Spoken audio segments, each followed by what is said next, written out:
como um gigante dos céus projetado para operar onde nada mais consegue voar, pode se tornar o motor invisível da logística global e, ao mesmo tempo, um dos aviões mais versáteis da história militar? Você pensaria que a União Soviética apenas queria copiar os cargueiros ocidentais no final dos anos 60, certo? Mas a verdade é muito mais complexa e cheia de reviravoltas impressionantes. Eles precisavam de uma máquina capaz de pousar no gelo da Sibéria, transportar 50 toneladas de blindados e operar sem nenhuma infraestrutura em solo. Os engenheiros soviéticos aceitaram esse desafio e entregaram a resposta em um tempo recorde de menos de 5 anos. Mas, como uma aeronave projetada para a Guerra Fria, acabou servindo a missões de resgate da União das Nações Unidas e até a forças aéreas rivais.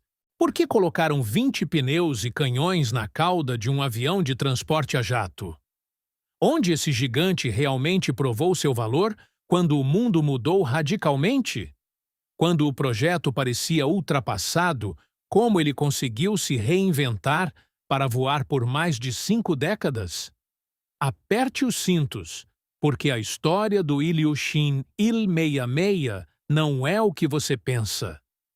Nos anos 60, a Guerra Fria estava no seu ponto mais crítico e a União Soviética enfrentava um dilema logístico monumental.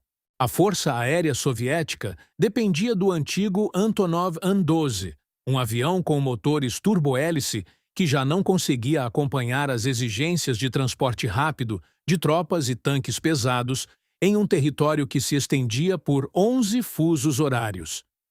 A frota americana de Lockheed C-141 Starlifter mostrava ao mundo o poder da propulsão a jato militar, deixando o bloco soviético em clara desvantagem estratégica. Tentativas anteriores de usar aviões civis adaptados falharam miseravelmente, porque os jatos de passageiros da época exigiam pistas de asfalto perfeitas, longas e extremamente bem mantidas, algo inexistente na vasta e congelada Sibéria ou nos campos de batalha da Ásia Central. Mas antes de continuar, me conta nos comentários. Você já teve a oportunidade de ver um avião cargueiro militar gigante de perto ou voar em uma aeronave clássica? Deixa aí embaixo. Para resolver essa lacuna estratégica, o Bureau de Design Ilyushin recebeu uma lista de requisitos que beirava o absurdo. A aeronave precisava carregar 50 toneladas, operar em pistas curtas de terra batida ou neve fofa, voar a quase 900 km por hora e ser mantida por equipes usando apenas ferramentas básicas sob temperaturas de 50 graus negativos. Sem pressão, né? No centro do projeto do Ilyushin Il-66 estava a necessidade de independência absoluta do solo. Os engenheiros perceberam que para pousar em pistas não preparadas, sem afundar na lama ou no gelo, eles precisavam retrabalhar totalmente o sistema de rolagem. Isso significava distribuir o peso bruto de 190 toneladas em um trem de pouso incrivelmente complexo, com 20 pneus de baixa pressão e múltiplos eixos independentes. O resultado foi uma capacidade surpreendente de operar em solos tão macios que destruíram outros jatos da mesma categoria. Parecia uma solução bruta e pesada, até você perceber que essa engenharia permitia que o avião pousasse em clareiras de florestas ou lagos congelados sem depender de nenhum guindaste externo, utilizando seus próprios guinchos elétricos internos montados no teto do compartimento de carga para puxar tanques e veículos para dentro da barriga da aeronave. Mas ter essa capacidade de operar em qualquer lugar criou um grande problema operacional durante as etapas iniciais de testes. O design da cauda em T e as enormes asas altas com flaps de fresta tripla geravam uma turbulência devastadora durante pousos em pistas curtas. Mais de 30% dos voos de teste iniciais registraram trepidações tão severas no leme que os pilotos quase perderam o controle estrutural da aeronave.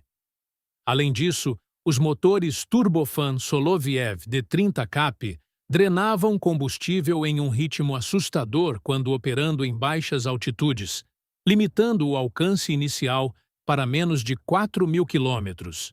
Um dos engenheiros seniores do programa chegou a declarar que pilotar a aeronave com carga máxima em ar quente era como tentar equilibrar um prédio de 10 andares em cima de um skate no sabão. A poeira e as pedras soltas das pistas de terra eram sugadas com tanta facilidade pelas turbinas baixas que quase 40% das primeiras falhas de motor foram causadas por ingestão de detritos. A solução improvisada pelos mecânicos soviéticos foi instalar deflectores de ar especiais e usar os próprios reversores de empuxo dos motores como um soprador de pista improvisado antes de cada corrida de decolagem. Até a introdução desses escudos, operar no deserto era praticamente impossível. Na verdade, foi exatamente assim que o famoso mito da indestrutibilidade dos aviões soviéticos nasceu, construído sobre soluções rústicas para falhas de projeto assustadoras. Para garantir a navegação, precisa sobre a vasta imensidão sem marcos visuais da Ásia Setentrional e do Oceano Ártico, os projetistas incluíram um detalhe fascinante: um nariz de vidro pronunciado no andar inferior do cockpit para o navegador. Esse subsistema específico permitia a observação visual direta do solo e abrigava um radar de mapeamento geográfico de alta precisão. Você pensaria que, em uma era de jatos modernos, isso seria obsoleto, certo? Mas não é o que você pensa. Esse truque simples, porém genial, permitiu ao Il-66 operar com precisão cirúrgica em locais sem nenhum auxílio de rádio no solo. Em um teste extremo na década de 70, a aeronave pousou com sucesso em um bloco de gelo flutuante no Polo Norte, carregando tratores pesados, usando apenas a visão do navegador pelo vidro inferior para avaliar a espessura das rachaduras na pista congelada. Talvez a parte mais inesperada dessa história é que a capacidade central de transporte de invasão massiva do Il-66, para a qual ele foi concebido durante a Guerra Fria, nunca foi usada como planejado contra a organização do Tratado do Atlântico Norte. É exatamente por isso que seu legado tomou um rumo tão bizarro. Ironicamente, a aeronave criada para desembarcar divisões de paraquedistas soviéticos na Europa Ocidental se tornou a espinha dorsal do Programa de Assistência Humanitária Global. Pode parecer um avião de guerra assustador, com seus canhões duplos de 23 milímetros instalados na base da cauda, até você perceber que ele passou mais tempo entregando alimentos para o Programa Mundial de Alimentos nas Nações Unidas e transportando suprimentos de emergência durante o terremoto da Armênia, em 1988, do que em missões de combate direto. Durante a intervenção soviética no Afeganistão nos anos 80, o Il-66 provou seu valor estratégico sob fogo pesado, realizando dezenas de milhares de surtidas para transportar suprimentos cruciais e evacuando milhares de feridos sob a ameaça constante de mísseis antiaéreos guiados por calor. A aeronave serviu em mais de 30 países ao redor do mundo, incluindo operadores inesperados como a Força Aérea Indiana, a Força Aérea do Exército de Libertação Popular da China e várias companhias civis de carga na América do Sul e África. Lembrando quando eu mencionei que ele foi feito para ser mantido sem infraestrutura, sua robustez permitiu que centenas de unidades continuassem voando comercialmente mesmo após o colapso da União Soviética em 1991, quando peças sobressalentes originais se tornaram extremamente raras e os operadores precisavam criar soluções caseiras de manutenção para manter os aviões no ar. No final das contas, o Ilyushin Il-66 superou todas as expectativas originais ao transformar um requisito militar bruto em uma plataforma de transporte duradoura, que já ultrapassa 55 anos de história.